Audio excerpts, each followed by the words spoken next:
चलिए model paper जो third है इसका 21वां प्रश्न देख रहे हैं। 21वां प्रश्न जो दे रखा है वो आपके आलेखीय विधि से हल करना है।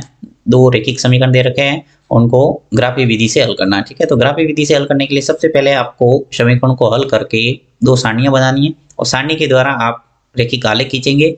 जहां रेखाएं एक दूसरे को क्रॉस करती है वो उसका हल हो जाएगा। ओके, तो सबसे पहला काम जो भी समीकरण दे रखे हैं उनको हल करना है। तो यहाँ मैं दोनों समीकरण को लिख लेता हूँ। देखिए 2x -3y प्लस 13, ठीक है, बराबर 0, समीकरण नंबर 1।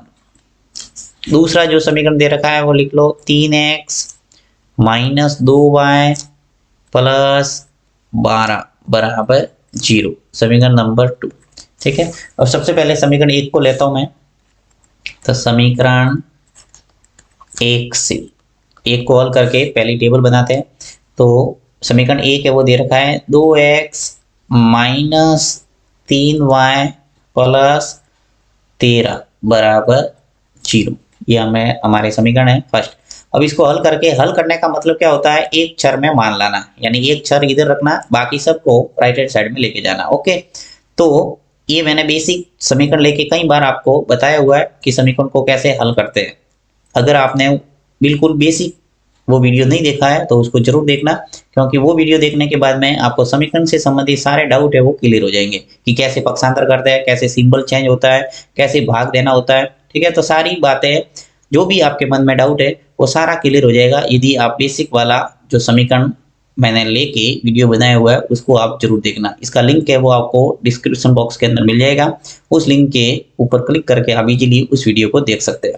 ठीक है, अब देखिए यहाँ पे आपको जो -3 वाला मान है वो उसको मैं सीधा पक्षांतर कर दूं राइट हैंड साइड में, तो इजीली आपके ये समीकरण है वो एक चर में निकल जाएगा। देखिए कैसे, ये 2x इधर ही रख रहा हूँ, ये जो प्लस के 13 है वो इधर ही रख रहा हूँ, बराबर के इस साइड में भेज रहा हूँ -3y को, ताकि ये प्लस हो जाए। तो -3y इधर चला जाएगा राइट हैंड साइड में, तो क्या हो जाएगा प्लस का 3y।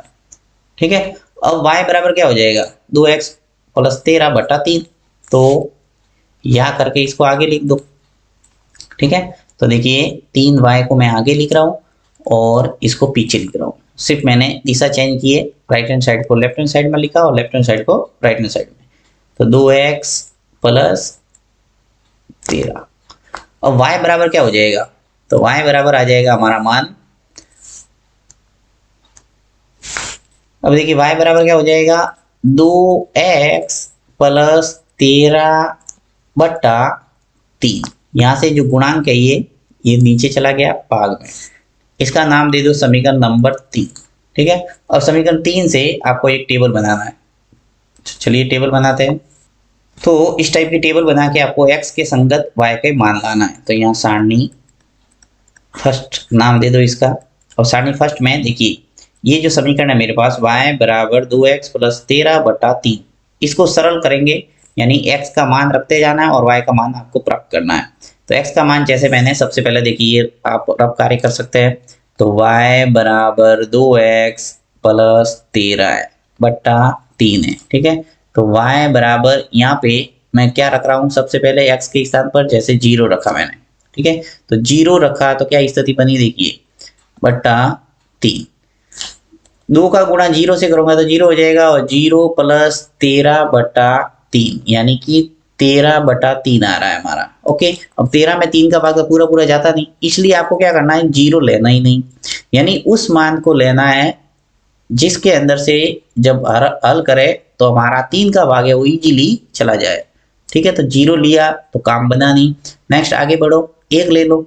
तो यहाँ से अगर मैं x के स्थान पर 1 लूंगा तो देखिए क्या स्थिति हो जाएगी, 2 × 1 2, 2 और 13 मिलके कितने हो गए 15, और 15 में 3 का भाग इजीली जा रहा है 5 बार, तो वो ले लो। यानी x के स्थान पर जब 1 रखा मैंने तो मेरे पास 15 आ गया ऊपर, और 15 में 3 का भाग दूंगा तो मेरे कितनी बार जाएगा 5 बार, यानी एक मान आ गया हमारे x और y का। इसी प्रकार आपको 2 और निकालना है।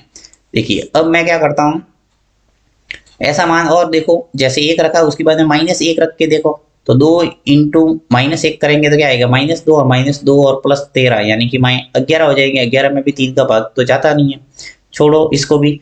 तो अब आपको रखना है जैसे 2, माइनस का 2 रखते हैं, और माइनस का 2 रखूंगा तो क्या स्थिति बनेगी, देखिए 2 इंटू -2 क्या हो गया, माइनस का 4, और माइनस की 4, 13 में से -4 कट जाएंगे तो क्या रह जाएगा 9, और 9 में 3 का भाग जा रहा है पूरा पूरा, कितनी बार, 3 बार।